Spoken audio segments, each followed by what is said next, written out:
Citizens are rising up in revolt against government tyranny all over the world now, and this is because the corporate-run media has lost the narrative. They've lost control of it, and the governments are being exposed for what they are. Governments are, by definition, big governments that is, they are confiscatory. They steal your wealth, your productivity. They lie. They enslave you. They commit massive crimes, and they always get away with it. Look at what's happening in the U.S. with James Comey and Peter Strzok, the FBI, the DOJ, the illegal Obama spying, the illegal FISA warrant on the Trump campaign officials, Hillary Clinton, massive corruption, collusion, campaign finance violations, fraud. And so far, they're all getting away with it, and this is happening everywhere around the world, and the citizens are sick of it. They've had enough. And they're rising up, and we're seeing it in France, for example, in Paris with the, I guess it's called the Yellow Jacket protests that are practically putting France into a civil war scenario, which is something I warned about several podcasts ago. And you need to understand exactly what's happening in France. France is a very high tax socialist country, very high tax. 60, 70, 80% of what you earn is confiscated by the government there, depending on your tax bracket. And in exchange, the government promises to give you free health care and give you benefits and so on. But then Macron tried to put on this climate change tax that would make gasoline cost $7 a gallon. And that's on top of all the tolls and taxes that are already on gas and travel. And it just it was a breaking point for the working class people who now realize that Macron is going to bankrupt them all and leave them starving, just so that he can virtue signal to the globalists that he's taxing fossil fuels, even though fossil fuels are not the problem in the world today. But of course, the globalists, they want to keep the populations in destitution. They want to starve out the populations. They quite literally want to make sure that you can never gain wealth or gain power or rise up against them. And this is why they're controlling the media. This is why they're controlling the tech giants, social media. This is why they are controlling money, economies.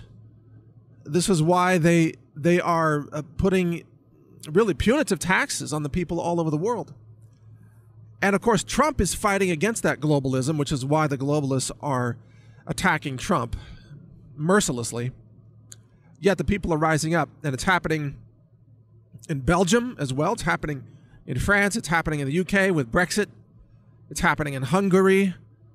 And it's happening, of course, in the United States. And in addition, there is backlash forming even in places like communist China, believe it or not. There's backlash against the globalists in Russia, backlash throughout many countries of the Middle East and so on. I mean, we are seeing populists awakening all over the world, and the populations are not happy. They're starting to realize finally that they've been enslaved and exploited their entire lives, and they've had enough. And by the way, the important point here for those of you who are Americans listening to this is that there will be uprisings in America.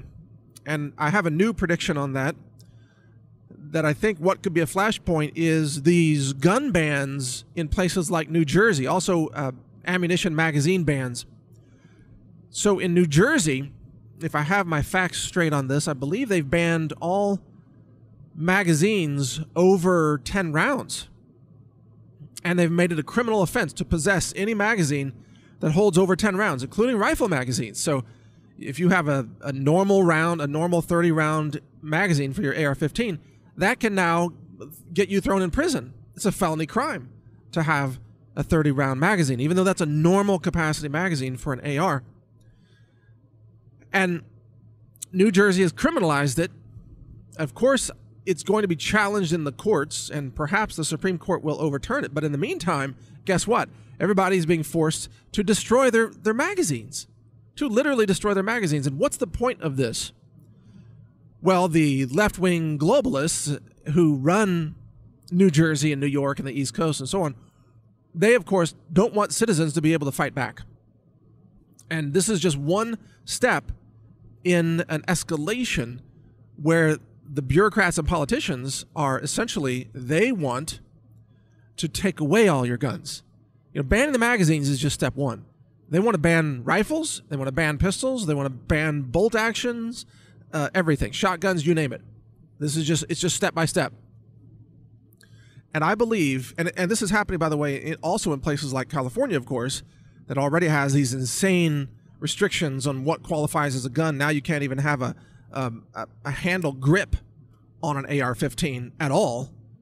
I mean, see, they don't want the population to be able to fight back when the communist revolution is unleashed in collusion with the left-wing governments of these basically seditious, traitorous, treasonous leaders like California Governor Jerry Brown, who I have to say now, I mean, not only should he be arrested, he should be tried for treason, and if found guilty, he should be subjected to the full extent of the law of what's allowed for those who are guilty of treason. And you can imagine probably what some of those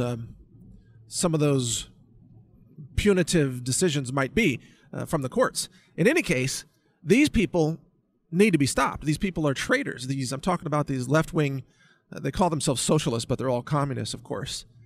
And they are trying to, step by step, take away your right to defend yourself, not just against violent crime, but to defend yourself against violent government, which is what communism has always become.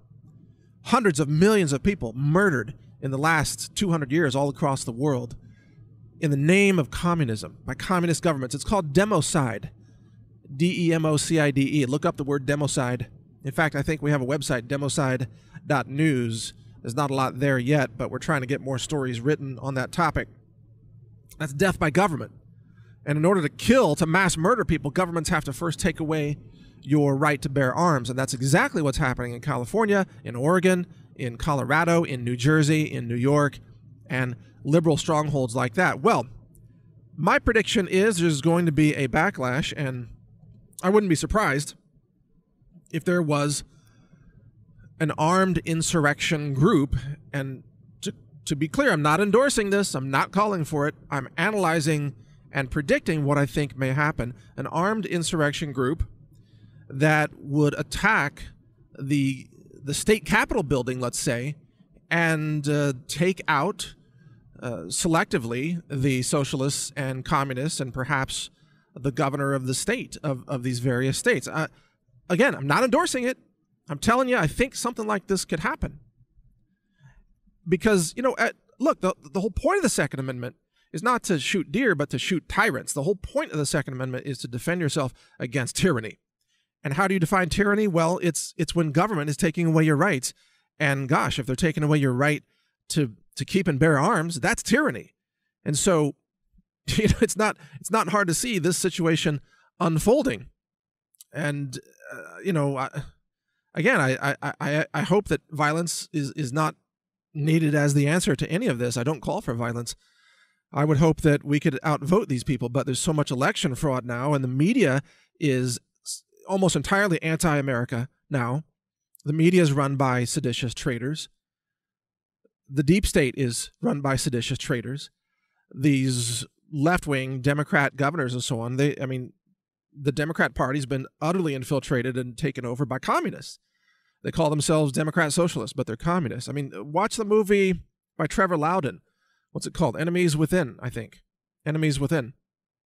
Gosh, I think it's on Amazon Prime. You can watch it for free. Watch the movie. You need to see it. You need to understand how the communists have infiltrated the highest levels of the Democrat establishment, and that they are following the blueprint of communism, which is to take away your Second Amendment right and to disarm the American population and to, of course, enslave the masses in the name of communism. And they always commit mass murder to do so. So I wouldn't be surprised if there's an uprising in America of pro-Second Amendment groups who are not going to comply. Do not comply would be their motto. Do not comply with tyranny. In fact, You could even argue, or they could argue, that the founding fathers of America have already granted permission to the citizens to defend themselves against precisely that kind of tyranny. It's not like you need an order from Trump. The founding fathers have already granted that permission, arguably, in the Bill of Rights. And I say that even, again, saying that I don't endorse such actions, and I hope that we don't see bloodshed in America. I hope that we can vote out the communists or lock them up, investigate them, expose them, and lock them up, strip them of power. But I kind of don't think that's going to happen anytime soon, and so this is why I'm predicting probably some populist uprisings in America. And so, it's a pattern that's happening all around the world. That's my point here. And when this happens, make no mistake, the media will paint these people as terrorists. I'm talking about those who are engaged in the uprising, even though from their point of view, they're simply asserting their Second Amendment right to defend themselves against government tyranny. When a government comes to take away your guns, what are you supposed to do? Just surrender? I mean, let's be honest. If you are completely disarmed by your government, you are not a citizen anymore. You are a subject. The whole point of having guns in the hands of the population, this is what the Founding Fathers understood, is that you have the decentralization of power, the democratization of power, in other words. And a government should always fear the people. For a government to be, let's say, more restrained in its quest for power. When the government does not fear the people, when the government rules over the people and the people fear the government, then you have tyranny. You have maybe a dictatorship, or you have an authoritarian society run by corrupt Democrats. That's what they want, of course. When the government fears the people, then you might have some restraint. Then you might have a chance of having something resembling liberty or freedom. The government cannot fear the people if the people are disarmed. This is why having the people be armed, having the Second Amendment right, having law-abiding citizens with concealed carry permits and gun ownership and veterans and former law enforcement all having firearms, private firearms, this is a check against government tyranny. If the government spirals out of control, the people can rise up and take to arms. This is what the Founding Fathers described in their papers and in their opinions as they were crafting the Bill of Rights. When the people can take up arms and stop an authoritarian dictatorial regime, then that is justice. That is freedom. That is liberty. And no one would argue that the American people were wrong to stop Adolf Hitler, or wrong to, try to stop North Korea's Kim Jong-un. No one would argue that stopping tyranny is somehow a bad thing. But for some reason, we have these left-wing politicians who are calling for the disarmament of law-abiding citizens in America. And when the uprising happens, which I'm predicting it will, it probably will not be bloodless. And it will probably target those left-wing politicians who, let's face it, many of them are guilty of treason. And if they were found guilty in a court of law, which would be the preferable way to handle all this, I believe, they could be sentenced to death by the courts. Now, the courts, again, that would be the preferable way to handle these traitors, is to have the courts hear their cases, try them, indict them, charge them, allow them the rules of law to defend themselves, to present evidence in their defense, to cross-examine the witnesses against them, and so on, to hear the charges against them. All these things, evidentiary discovery laws and rules. This is very important for the rule of law in our society. It's not a good situation if you have the citizens just run in and shoot all the communists. And you might think at first, well, they deserve to die or something. And perhaps, but that needs to be decided in the courts, you see. Just vigilante citizens groups running around mass executing traitors, that's it's hard to defend the rule of law if you have a group doing that, isn't it? where does the rule of law apply in that scenario? We must protect the rule of law. Now, if we're in an all-out actual war where like China has invaded America or the Russians have invaded America, or let's say Antifa takes up arms and begins shooting patriots and Trump supporters, and you actually have an outbreak of civil war, well, then that's a different situation. At that point, if you're in a civil war, your country is being overthrown by an enemy that has taken up arms, even a domestic enemy that has taken up arms. In that scenario, of course, every patriot has a duty to take up arms in defense of their nation. But that is a very, very different situation from what we see today. And that's why I would urge all people to engage in caution. And you may have heard me say this before, that whoever shoots first loses. That's right. Whoever shoots first loses the narrative. The narrative is what's actually very important here. If the patriots, if some patriot group were to take up arms and just go murder, let's say, New Jersey lawmakers, let's just say what if that happened. What would be the reaction to that? Well, it would be a call for complete gun confiscation nationwide. It would give the gun control people exactly the ammunition they need to call for nationwide confiscation, because they would say, look how dangerous these gun owners are. Look at what they just did. They just murdered these lawmakers in New Jersey who were innocent and unarmed and blah, blah, blah. So if a patriot group were to do that, again, it would be disastrous for gun rights. And that's why I always urge people to support the rule of law.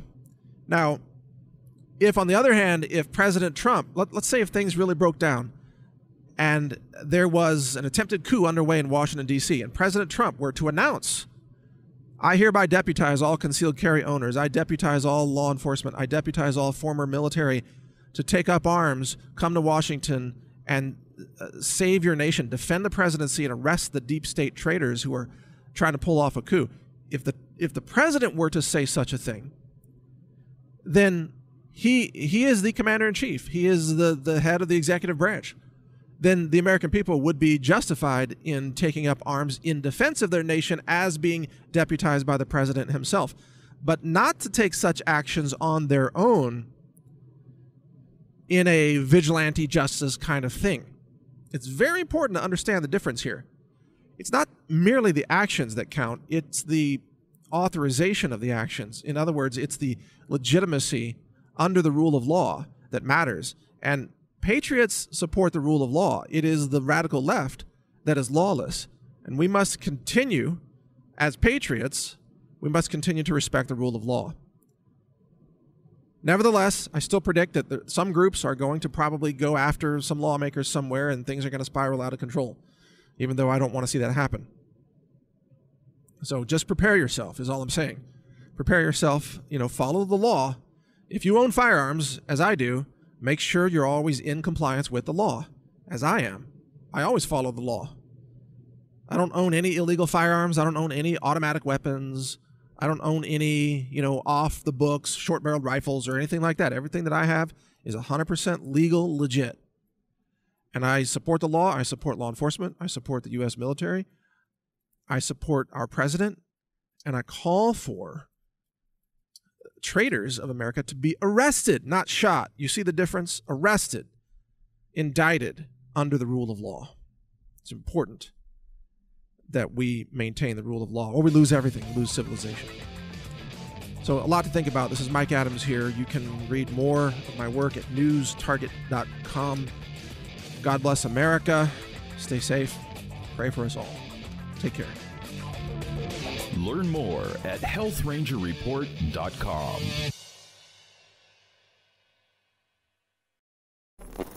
Thank you for watching. If you want to support our mission, visit us at healthrangerstore.com for the world's largest selection of lab-verified superfood and nutritional products for healthy living. It's at healthrangerstore.com.